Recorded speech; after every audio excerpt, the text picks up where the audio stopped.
Comedian Ken Dodd was born in the 1920s, and trams were a part of his everyday life.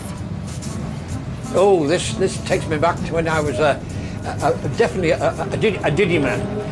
When I was a diddy man, we used to travel everywhere. My brother and my sister and my father and mother, we used to travel. Everybody did by tram.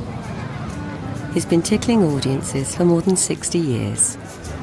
Tonight, ladies and gentlemen, I feel absolutely tatty-hilarious and full of plumptiousness.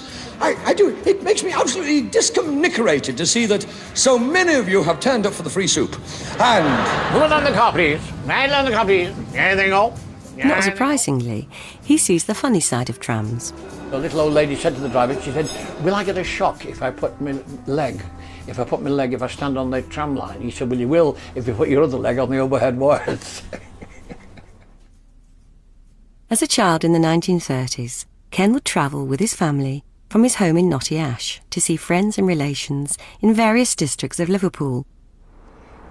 This particular tram, the number 40, that has a very, very special place in my heart, because when we were kids, we travelled on to the pier head or to the city on the 10B or the 10C. But one day they said, we're going to put a tram track and I'm going to run trams past your house in Knotty Ash.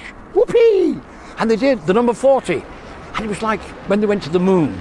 It opened up a new universe for us, because from Knotty Ash we could go to foreign parts like Garston, Bootle, we could even come to Birkenhead, yes. It was very reasonable. Adults paid tuppence or threepence, but when you were a small boy you could get away with the scholars. A scholars was a penny. So needless to say, we were scholars until quite a ripe old age.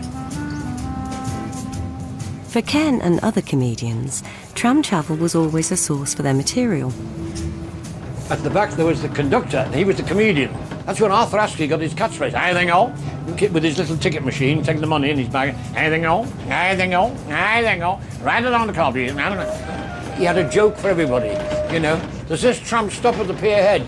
He said, if it doesn't matter, there'll be a hell of a splash.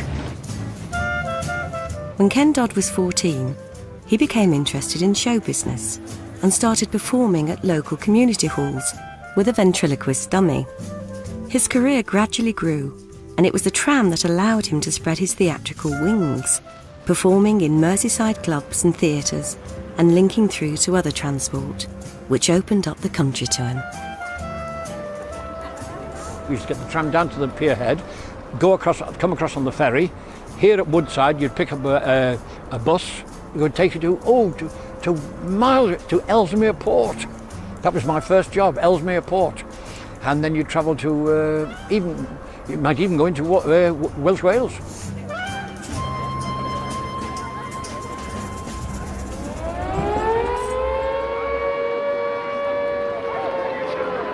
Ken launched his amateur career at the outbreak of the Second World War. It was a time when people needed something to laugh about. It was also a time when the trams helped keep Britain running